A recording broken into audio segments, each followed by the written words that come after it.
Olá pessoal, tudo bem? Hoje a gente vai continuar com a nossa sériezinha sobre transtornos alimentares. Vamos abordar um pouco a psicanálise e anorexia, tá? E depois abranger um pouco a anorexia mídia, enfim. Na psicanálise, o que significa anorexia? Significa essa restrição à comida, né? O que é isso? O que é esse nada?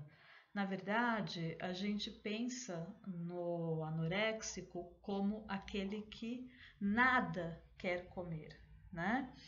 Esse não querer nada, na verdade, é como querer separar o desejo do outro com o próprio desejo dele mesmo. Como assim? Vamos tentar entender. Então, tudo começa lá atrás, né? Quando a mãe existe essa troca entre o seio materno e o bebê que vai sugar esse leite do seio da mãe. E existe, na verdade, esse desejo de ambas as partes, certo? Então, existe o desejo da mãe em alimentar o bebê e o desejo do bebê em ser alimentado. No caso da anorexia, em determinada fase, a gente vai perceber que existe uma renúncia a esse desejo da mãe. É como se travasse aí uma pequena guerra, né? Da pessoa em relação à mãe, no sentido de eu não vou entrar nesse pacto, entre aspas, né? Nessa condição de que você me alimente, porque esse não é o meu desejo, né? Será que esse é o seu desejo? Existe aqui uma renúncia. Gente, a gente tem que pensar nisso como algo claro. Quando a gente fala em psicanálise, nessas questões, tudo é sempre muito inconsciente, obviamente, tá? Então aqui a gente está pensando numa renúncia que chega até a, ao desejo da morte, tá? Então a morte ela é mais forte do que o desejo de eu ter uma ligação com o outro. Quem é esse outro? É essa mãe que me alimenta. Então eu vou abdicar, eu não quero nada, certo? Porque na verdade, se a gente for pensar, esse não querer nada do outro é querer que o outro me dê um desejo real meu, que não significa necessariamente esse leite, essa alimentação, essa comida, né, que o outro tá empurrando para mim. É como se o outro não estivesse realmente entendendo o meu desejo. Então eu travo essa batalha com esse objeto, né? Esse desejo ele nunca pode ser saciado. Então, como ele nunca vai poder ser saciado, ele prefere o nada, ele prefere até a morte ao ser saciado de uma forma como aonde ele não reconheça isso como um objeto que lhe dá amor, ok? Aí, obviamente, a gente pode pensar em termos gerais, saindo aqui do viés psicanalítico, a gente pode pensar em questões culturais, sociais, né? A gente tanto se fala em padrão de beleza, né? Então a gente observa que a anorexia sempre existiu, inclusive em épocas onde o padrão de beleza era a mulher mais gordinha, mais cheinha, né? Então, como assim? Então, vocês percebem que não pode ser só isso, né? Quer dizer, já existia esse nada, esse desejo pelo nada, essa renúncia pela comida, né? Em uma época onde um padrão era ser gordinho. Então existia permissão para a comida. Então por que essas pessoas estão nessa renúncia, ok?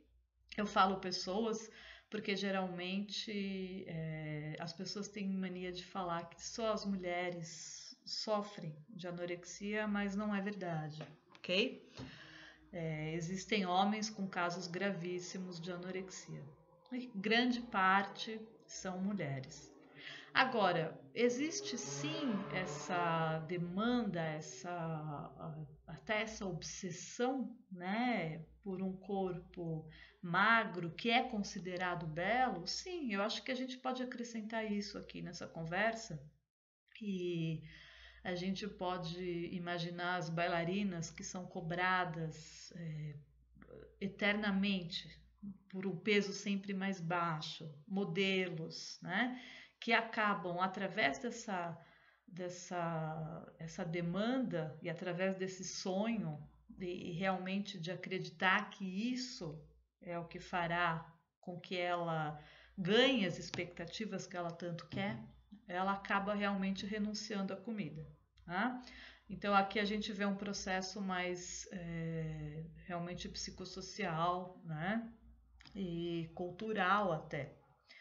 Agora, a questão da renúncia, ela está sempre muito ligada intrinsecamente realmente com questões edípicas, tá?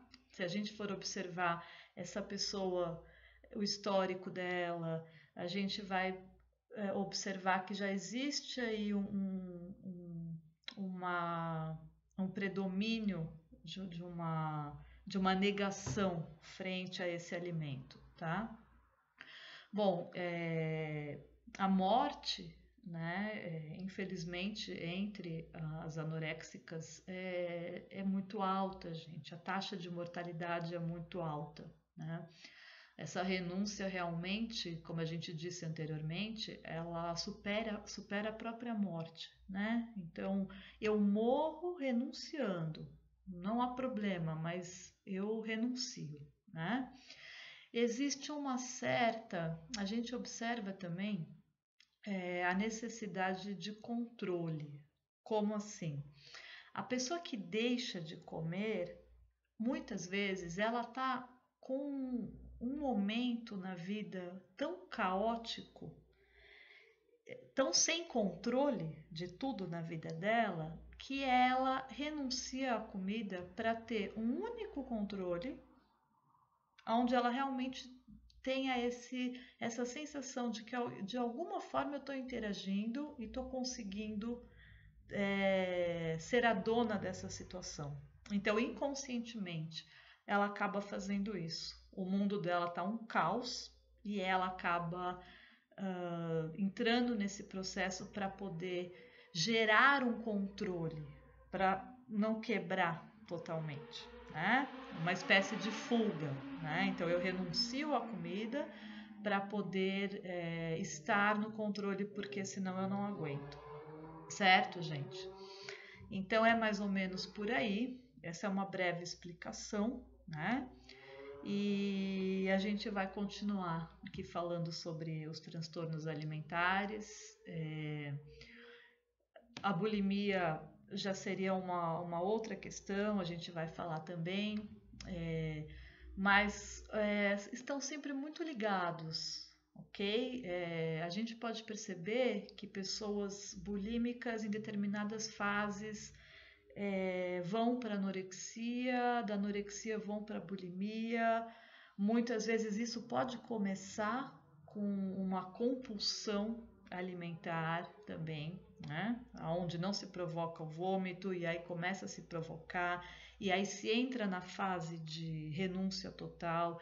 Então, tudo que envolve o transtorno alimentar tá muito, ele pode pular de um para o outro, não necessariamente, certo? Mas isso pode acontecer. Ok, pessoal? Então, por hoje é isso, esse nosso videozinho e até o próximo. Um beijo!